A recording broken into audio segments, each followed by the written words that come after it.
দুপুরবেলা ভাতের প্লেটে 2 পিস চিংড়ি মাছ উঠিয়ে নিতেই চেঁচিয়ে উঠল রূপার ভাবি নীরা। এত বড় বড় চিংড়ি এক পিস নিলে কি খাওয়া হবে না? বাড়িতে যে আরো দুটো মানুষ খাওয়ার আছে সে খেয়াল আছে তোমার? ভাবির কথা শুনে রূপা কি বলবে বুঝতে পারে না। মনে আঘাত পেল, চোখ দুটো জলে টলমল করছে, কিন্তু নীরাকে কিছু বলতে পারছে না। আর বলবেই বা কি? বাবা মায়ের মৃত্যুর পর ভাই ভাবের ঘাড়েই তাকে পড়তে হয়েছে। স্বামী সংসারেও তার জায়গা হল না। স্বামী হঠাৎ অ্যাক্সিডেন্টে মারা যাওয়ায় শ্বশুর বাড়ির লোকেরা তাকে অপয়া বলে তাড়িয়ে দিল। রূপার স্বামী যখন মারা যায় তখন রূপা 2 মাসের অন্তঃসত্ত্বা। এ বাড়িতে আসার পর পেটের বাচ্চাটাও হুট করে মিসক্যারেজ হয়ে গেল। রূপা ভেবেছিল বাচ্চাটা দুনিয়ার মুখ দেখলে তাকে নিয়ে স্বামীর শেষ স্মৃতি হিসেবে সারা জীবন পার করে দেবে, কিন্তু তার হলো কোথায়? দুঃখিনীর দুঃখ আর শেষ হল না। কথাগুলো ভাবতে ভাবতে কান্নায় ভেঙে পড়ে রূপা। নীরা দেখেও যেন না দেখার ভান করে চলে গেল। রূপা প্লেট থেকে চিংড়ির পিসটা নিয়ে আবার বাটিতে রেখে দিল। একটু ঝোল ভাতের কিনারে নিয়ে দুনলা মুখে দিয়ে নিজের কাজে চলে গেল। ওয়াশরুমে বালতি ভর্তি কাপড়। এটা নতুন কি? প্রতিদিন 1 বালতি করে কাপড় ধুতে হয় তার। কাপড়গুলো ধোয়া শেষ হয়ে গেলে ড্রয়িং রুম মুছতে হয়। এর আগে বাসার ফার্নিচারগুলো মুছে পরিষ্কার করে নেয়। ড্রয়িং রুম মোছা শেষ হতে না হতেই অফিস থেকে বাসায় আসে রূপার ভাই শামীম।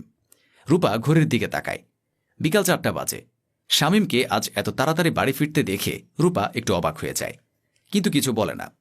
রূপাকে বিকালবেলা ড্রয়িং রুম মুছতে দেখে শামীম জিজ্ঞাসা করে, কি রে, এ অবেলা রুম মুছতেছিস? তোর ভাবি কোথায়? রূপা নিচু গলায় উত্তর দেয়, সারাদিন ঘরে বসে বসে সময় কাটে না ভাইয়া, তাই একটু কাজ করছিলাম। ভাবি রুমেই আছে। রূপার কথায় শামীম মৃদু হাসে। বোনের মাথায় হাত রেখে বলে, একমাত্র বোন তুই আমার। তুই আমার বাড়িতে হেসে খেলে থাকবি। তোর এত কাজ করতে হবে না। যা, ফ্রেশ হয়ে আমার জন্য একটু শরবত নিয়ে আয় তো। বাইরে যা গরম পড়েছে আজ। কথাটা বলে শামীম রুমে চলে যায়। রূপার চোখ খুশিতে চিকচিক করে ওঠে। রূপা ভাবে, ভাই তো আর জানে না সকাল সন্ধ্যা অবধি বাড়ির সমস্ত কাজ তাকেই করতে হয়। তাতে কি, ভাই তো তাকে ভালোবাসে, এটাই অনেক। শামীম রুমে গিয়ে দেখে রূপা বসে বসে ফোনে ভিডিও দেখছে আর হাসছে। শামীম রুমে আসার পরও তার কোনো হেলদোল নেই। শামীমও কিছু বলল না। ড্রেস চেঞ্জ করে ওয়াশরুমে ঢুকে গেল ফ্রেশ হতে। এর মাঝে রূপা তার জন্য শরবতের গ্লাস টেবিলের উপর রেখে গেছে। পরদিন শামীম আবারও একই সময় অফিস থেকে বাসায় ফেরে। এসে দেখে রূপা আজও ঘর মুছতে ব্যস্ত। শামীম কি যেন ভেবে ওয়াশরুমে উকি দেয়। দেখে এখনও 1 বালতি কাপড় ভেজানো রয়েছে। শামীম আজ রূপাকে কিছু বলল না, চুপচাপ রুমে ঢুকে গেল। শামীমের স্ত্রী নীরা তখন টিকটকে ভিডিও বানাতে ব্যস্ত। শামীম রুমে ঢুকতেই নীরা প্রশ্ন করে, আজকাল তুমি এত তাড়াতাড়ি বাসায় ফিরছো যে? অফিসে কাজের চাপ কম মনে হচ্ছে। শামীম নীরার দিকে না তাকিয়ে পায়ের মোজা খুলতে খুলতে বলে, ভাবছি অফিসের কাজটা ছেড়ে দেব, বাসে থেকে তোমার কাপড় ধুয়ে দেব, রান্না করে দেব, সাথে ঘরবাড়িও মুছে ধুয়ে চকচক করে দেব। কি বলো তুমি? শামীমের কথা শুনে একটু অবাক হয়। শামীমকে বলে, হঠাৎ এভাবে কথা বলছো যে? রূপা কিছু বলেছে তোমাকে? রূপা কি বলবে? ওর সাথে কিছু করেছ কি? শামীমের কথা শুনে হকচকিয়ে যায় নীরা। শামীম মুচকি হাসে। এর মাঝে রূপা শরবত নিয়ে এসে শামীমের হাতে দেয়। নীরা মুখ চুপসে দাঁড়িয়ে আছে। শামীম শরবতটুকু খেয়ে গ্লাসটা রূপার হাতে দিয়ে বলে, রূপা, আমাদের অফিসে আমার কাজের জন্য একটা সহকারী অ্যাসিস্ট্যান্ট লাগবে। তাই আমি আজকে স্যারের সাথে তোকে নিয়ে কথা বলেছি। স্যার কাল তোকে কাগজপত্র নিয়ে দেখা করতে বলছে। চাকরিটা হয়ে গেলে তোর আর কাজ করে ভাত খেতে হবে না, বুঝলি? শেষের কথাটা শামীম যে নীরাকে উদ্দেশ্য করে বলেছে তা ভালোভাবে বুঝতে পারল নীরা। শামীমের কথা শুনে রূপা যে কতটা খুশি হয়েছে তা বোঝানোর মতো না। প্রতিদিন মোনাজাতে রূপা কান্নাকাটি করত তার একটা কর্মসংস্থানের জন্য। আল্লাহ বুঝি আজ মুখ তুলে চাইলেন। পরদিন সকালবেলা রূপা সবকিছু গুছিয়ে নিয়ে ড্রয়িং রুমে এসে দাঁড়াল। শামীম এক নজর দেখে নিল।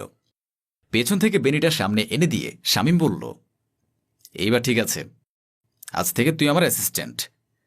কথাটা বলে রূপার গালটা আলতোভাবে টেনে দিল। তারপর 2 ভাই বোন হাসতে হাসতে অফিসের উদ্দেশ্যে চলে গেল। নীরা আড়ালে দাঁড়িয়ে সবটা দেখলেও কোনো কথা বলল না। কালকের পর থেকে শামীমও তার সাথে প্রয়োজন ছাড়া কোনো কথা বলেনি। নীরার মন খারাপ হয়ে আছে। তবুও বাড়ির সমস্ত কাজ সারতে সারতে দুপুর গড়িয়ে বিকেল হতে চলল। নীরা ভীষণ ক্লান্ত। নীরা একসাথে এত কাজ কখনো করেনি। হঠাৎ করেই তার রূপার কথা মনে পড়ল। ভাবল, রূপারও তো তাহলে এত কষ্ট হতো কাজ শেষে। মনে মনে সে অনুশোচনায় ভুগতে লাগল। কিছু মাস পর রূপার চাকরিটা সেদিনই হয়ে যায়। রূপার আর নীরার কথা শুনে মুখে কাপড় গুজে কাঁদতে হয় না। তার জীবন আল্লাহর রহমতে ভালোই চলছে। এদিকে নীরার পরপর 3বার বাচ্চা মিসক্যারেজ হওয়াতে বিছানা থেকে উঠতে পারে না অসুস্থতায়। অনেক ডাক্তার দেখিয়েও কোনো কাজ হয়নি। শেষমেশ ডাক্তার বলে দিয়েছে আল্লাহ দয়া না করলে সে আর মা হতে পারবে না। কথাটা জানার পর থেকে মানসিকভাবে ভেঙে পড়েছে নীরা। শামীমও খুব মন খারাপ নিয়ে ঘুরে বেড়ায়। সন্ধ্যাবেলা নীরা বিছানায় শুয়ে আছে। রূপা তার রুমে আসে তাকে দেখতে। রূপাকে দেখে নীরা তাকে ডেকে তার পাশে বসায়। দুহাত ধরে হাউমাউ করে কান্না করতে থাকে। বলে, তুমি আমাকে মাফ করে দাও রূপা। নীরার এমন আচরণে অবাক হয় রূপা। বিস্মিত হয়ে বলে, কেন ভাবি, কি হয়েছে? মাফ চাইছো কেন? নীরা কাঁদতে কাঁদতে বলে, আমি অনেক বড় অন্যায় করে ফেলেছি রূপা, তার শাস্তি এখন আমি পাচ্ছি। তুমি এ বাড়িতে আসার পর যখন জানতে পারি তোমার পেটে বাচ্চা আছে, তখন আমার খুব রাগ হয়েছিল। ভেবেছিলাম তুমি এবং তোমার বাচ্চা আমাদের সংসারে থাকলে খরচ বেড়ে যাবে, বাড়তি একটা ঝামেলা মনে হয়েছিল আমার কাছে। তাই সেদিন তোমার খাবারের সাথে আমি ওষুধ মিশিয়ে দিয়েছিলাম। সেদিন রাতেই তোমার বাচ্চাটা নষ্ট হয়ে যায়। তার শাস্তি হিসেবে আল্লাহ আমার কোল শূন্য করে রেখেছেন। আমি পাপী রূপা, আমি পাপী। কথাগুলো বলে নীরা কাঁদতে থাকে। রূপার যেন মাথায় আকাশ ভেঙে পড়ে। রূপা কোনো কথা বলে না। আড়াল থেকে সব কথা শুনে ফেলে শামীম। ঘরে ঢুকতে ঢুকতে বলে, তোমার এই পাপের শাস্তি আল্লাহ আমাকে সহ দিচ্ছে নীরা। আমি সন্তানের মুখে বাবা ডাক শুনতে পারছি না। কেন এমন করেছিলে তুমি? বলেই শামীম ছোট বোন রূপার কাঁধে হাত রেখে কাঁদতে থাকে। রূপা নিস্তব্ধ হয়ে চোখের জলে ভেসে যাচ্ছে। তাদের চোখের জলের স্রোতে নীরা তার জীবনকে উপলব্ধি করছে। সে বুঝে গেছে এ পাপ থেকে তার মুক্তি নেই। পাপ কখনো বাপকেও ছাড়ে না। আজ হোক কাল হোক, যার যার প্রাপ্য শাস্তি সে পাবেই।